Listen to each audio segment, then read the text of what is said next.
ګران کتونکو څنګه چې تاسو کتئ شئ موږ نن موجود یو په د لزاک روډ باندې د پښتونخوا قومي جرګې چې کوم د چیف ډیپټي ارګنایزر دی شاهجان باچا د هغوی په دفتر کې نن یو جرګې اهتمام شوی و.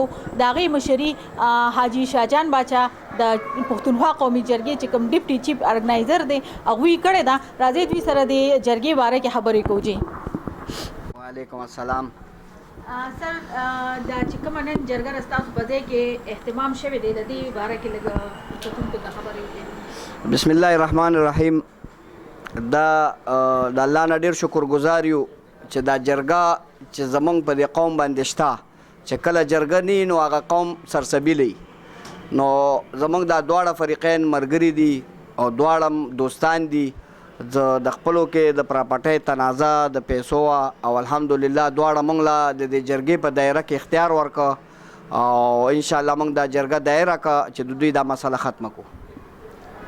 اوس ساعته پورې په کوم حده پورې تاسو ته اختیار میلاو شوی دی؟ اوس موږ له دې حده پورې اختیار میلاو شوی دی چې دواړه موږ له واکونه راکړي دي او پابند کړی یم دی انشاءالله.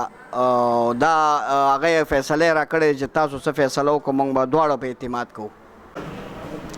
جی کتونکو تاسو واورېدل چې حاجي شاهجان باچا ته د قومي پښتونخوا جرګې چې کومه ذمواري په سر شوې ده د هغې کې ډېر ښکلی اهم کردار ادا کوي او جرګې هغوی له د دواړو طرفونه واک اختیار ورکړی دی او انشاءالله هغوی ډېر پر امیده دي چې دا جرګه به موږ ډېر ښه طریقې سره انجام ته رسوو. کیمرامین طفیل احمد سره رینا ګل، فیم خیبر، پېښور.